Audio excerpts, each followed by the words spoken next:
On May 2nd, 2012, the world of sports stood still. Junior Seau, one of the most feared linebackers in NFL history, was found in his Oceanside home with a gunshot wound to his chest. He was just 43 years old. No suicide note. Just silence from a man who had once been the emotional heartbeat of the San Diego Chargers. What drives a legendary athlete, beloved by fans, respected by peers, and adored by family, to take his own life? How does someone who played with such ferocity and lived with such passion reach such a devastating breaking point? The story of Junior Seau isn't just about 12 Pro Bowls or 1,849 career-shattering tackles. It's about the price paid for greatness in America's most violent game. It's about the invisible scars that form beneath the helmet, the ones that medical science is only beginning to understand. Perhaps most shocking is that Seau was the eighth member of the 1994 Super Bowl Chargers team to die before the age of 45. 8 players from a single team, all gone too soon. Today, we dive deep into the life, career, and tragic end of a man who lived his life at 100 miles per hour, both on and off the field, and how his death has forever changed how we view the sport of football. If you find value in these investigations, consider subscribing to join our community of critical thinkers. Now let's continue with Junior Seau's story. Born Tiana Seau Jr. on January 19, 1969 in Oceanside, California, Junior was the child of Samoan immigrants who came to America seeking medical help for his older brother. SC was great to me, but I can't even measure what it meant for me to be home and to have my mom and dad happy, Seau once said, speaking of his decision to leave USC early for the NFL draft. One of his first purchases after signing with the Chargers was a house for his parents in Oceanside.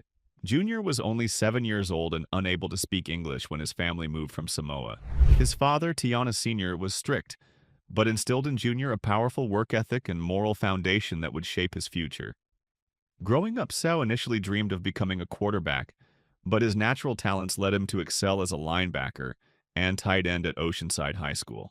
His athletic abilities weren't limited to the football field. He was also outstanding in basketball and track while maintaining a 3.6 GPA, earning him a spot on California's all-academic team. His former high school basketball coach, Don Montomble, once told the Los Angeles Times, "What people don't understand is that Seau's whole family dedicated themselves to Junior's development. This is truly a culmination of a loving family getting behind someone and really nurturing him to achieve his goals." Seau's path to greatness wasn't smooth. After being recruited by the University of Southern California, his freshman year hit an immediate roadblock when he was declared ineligible to play because his SAT score fell short of NCAA requirements by just 10 points. This setback might have derailed many young athletes, but for Seau, it only fueled his determination.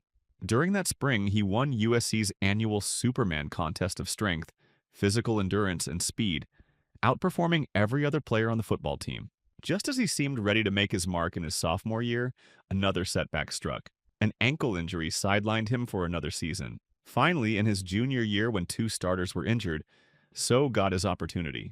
He made the most of it, earning All-American honors and the PAC-10 Defensive Player of the Year award. With this single outstanding season under his belt and concerns about potential injuries, Seau decided to enter the NFL draft rather than return for his senior year.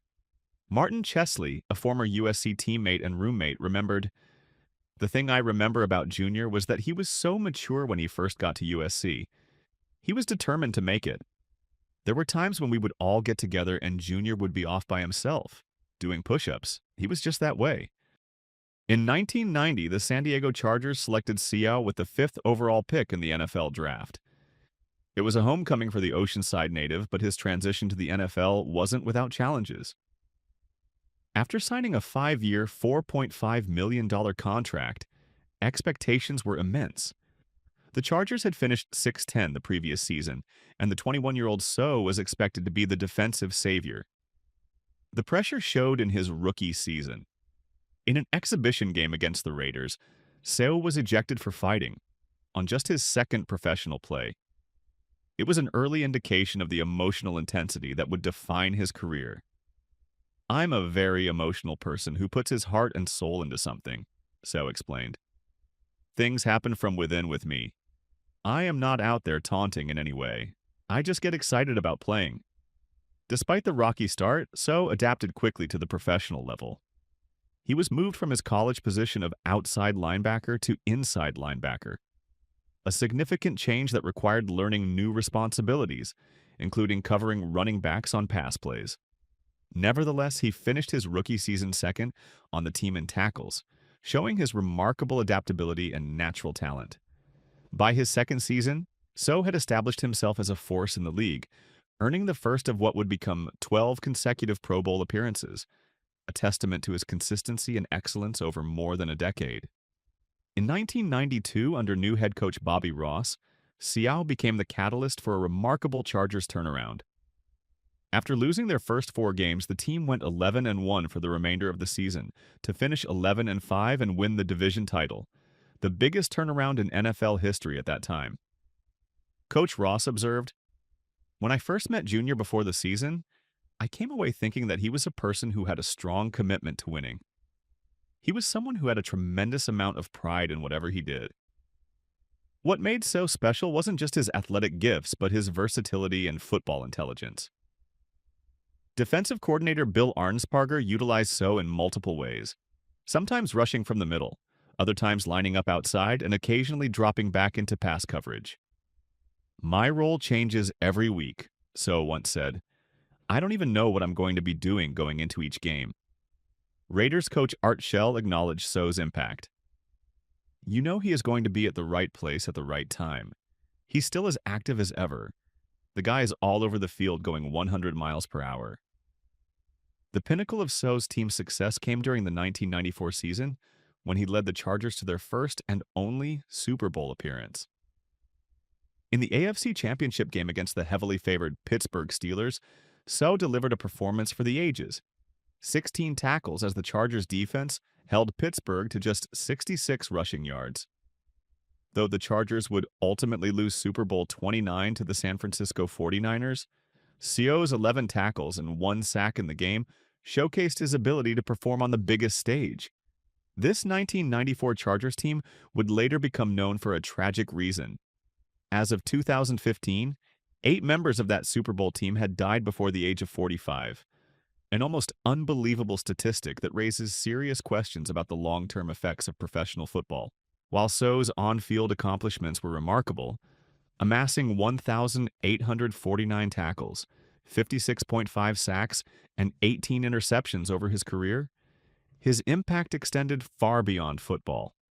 In 1991, just his second year in the NFL, Seau established the Junior Seau Foundation to support child abuse prevention, drug and alcohol awareness, and educational programs. His commitment to giving back demonstrated a depth of character that matched his athletic prowess. In 1996, he opened Seau's the Restaurant in San Diego, which quickly became a local landmark and was voted Best Sports Bar by the San Diego Restaurant Association in 1997. Despite his financial success, Seau wasn't known for extravagance. His one admitted weakness, as he told ESPN's The Life, was buying sunglasses nearly every week. Otherwise, he didn't see the need to spend his football earnings on himself. Seau was more than just a football player. He was a cultural icon in San Diego and a role model for Pacific Islanders in professional sports. His influence extended beyond statistics, inspiring a generation of players and leaving an indelible mark on the communities he touched. After 13 seasons with the Chargers, Seau was traded to the Miami Dolphins in 2003, marking the beginning of the final phase of his career. He spent 3 seasons in Miami before briefly retiring in 2006, only to sign with the New England Patriots 4 days later. With the Patriots, Seau experienced a career resurgence and was part of the 2007 team that went undefeated in the regular season before losing to the New York Giants in Super Bowl 42. He finally retired for good after the 2009 season, concluding a remarkable 20-year NFL career. But as his playing days ended, troubling signs began to emerge. In October 2010, just hours after being arrested on suspicion of domestic violence, charges were never filed, Seau drove his SUV off a 30-foot cliff in Carlsbad, California. He survived and claimed he had fallen asleep at the wheel, but many questioned whether it had been a suicide attempt. Former teammates and family members later recalled changes in his behavior: wild mood swings, irrationality, forgetfulness, insomnia, and depression. His son Tyler noted that Seau would sometimes emotionally detach himself and go away for a little bit, with symptoms progressively worsening. He emotionally detached himself and would kind of go away for a little bit, Tyler said. And then the depression and things like that. It started to progressively get worse. His ex-wife Gina added that while Seau hid these struggles well in public, they were evident to those closest to him. On May 2, 2012, Junior Seau's girlfriend found him in his Oceanside home with a self-inflicted gunshot wound to the chest. He was 43 years old. No suicide note was found, but the method of suicide, a shot to the chest rather than the head, would later prove significant. His death sent shockwaves through the NFL community and raised immediate questions about potential connections to brain trauma. Seau's suicide method mirrored that of former Chicago Bears safety Dave Duerson, who had shot himself in the chest in 2011, leaving a note requesting that his brain be studied for signs of trauma. Though Seau left no such note, his family requested that his brain be analyzed by the National Institutes of Health, NIH. In January 2013, the results confirmed what many had feared. Seau had been suffering from chronic traumatic encephalopathy, CTE, a degenerative brain disease associated with repeated blows to the head. The NIH study found that Seau's brain showed abnormalities consistent with CTE, similar to those found in the autopsies of other individuals with histories of repetitive head injuries. Seau's diagnosis added his name to a growing list of former NFL players found to have suffered from CTE, a disease that can only be definitively diagnosed after death. At the time of the NIH's announcement, Boston University's Center for the Study of CTE had reported that 34 former professional players and 9 who played only college football had been diagnosed with the condition.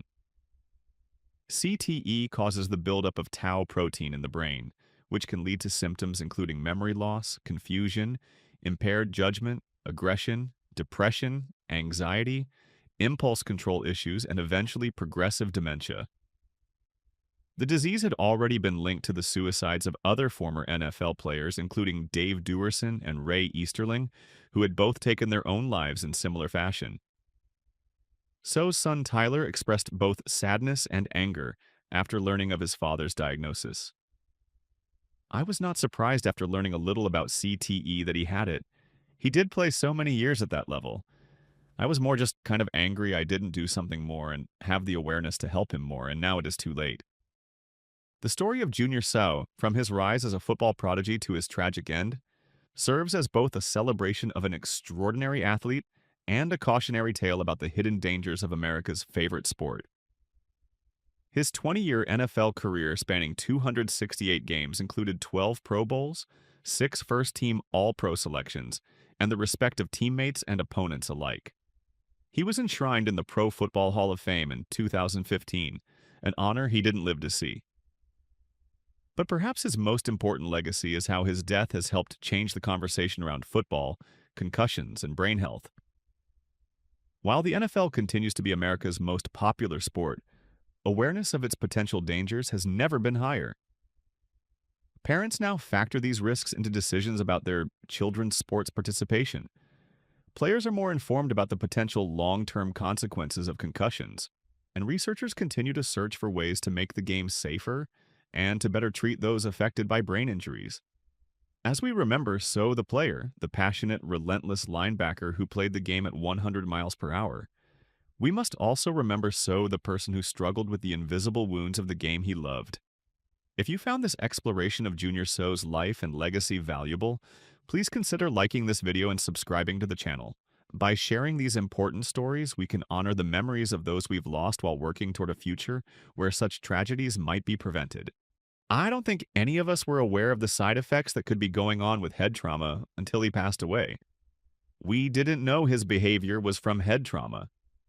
By the time of Seau's death, the NFL was already facing mounting legal challenges regarding its handling of concussions and head trauma.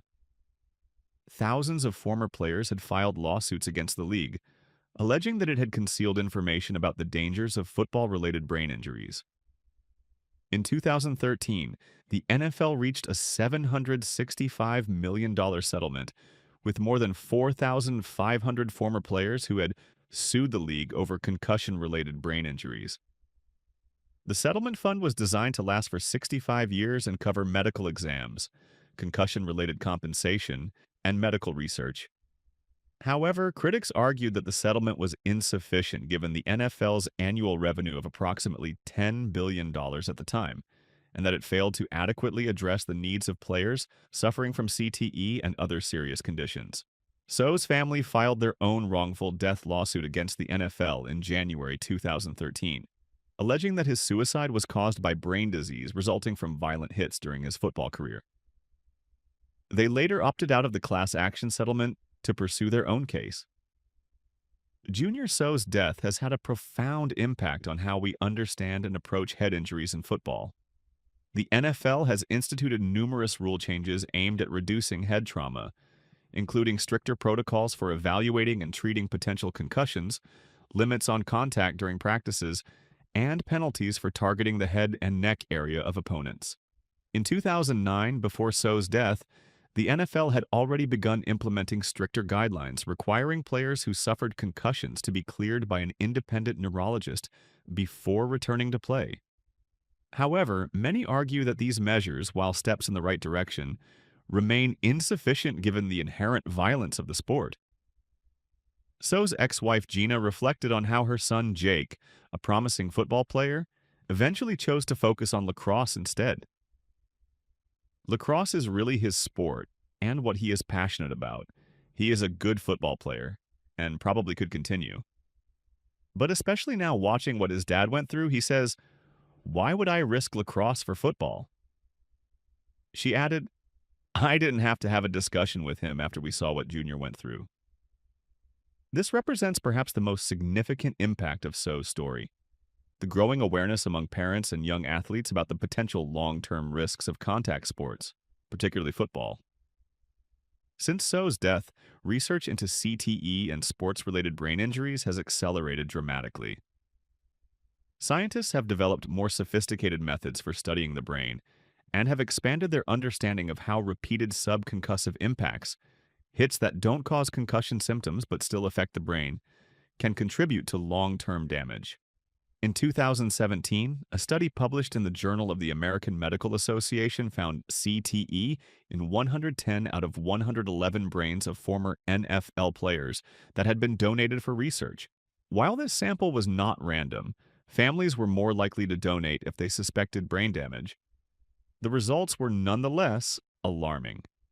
Researchers have also made progress in developing potential methods to diagnose CTE in living patients, though a definitive test remains elusive. This research continues to be funded in part by a $30 million grant the NFL made to the NIH following Seau's death. Beyond the scientific and legal developments, Seau's story is ultimately a human tragedy, a reminder of the real lives affected by the sport we watch on Sundays. Junior Seau was more than a football player. He was a son who bought his parents a house with his first NFL paycheck. He was a father to 4 children: Sydney, Jake, Tyler, and Hunter. He was a community leader whose foundation helped countless young people. He was a friend and teammate remembered for his infectious energy and passion. His story forces us to confront difficult questions about the sports we celebrate and the price athletes pay for our entertainment. It challenges us to consider whether the glory of athletic achievement is worth the potential cost to human lives. As former NFL player and concussion awareness advocate George Visker put it, "We're trading money for brain cells."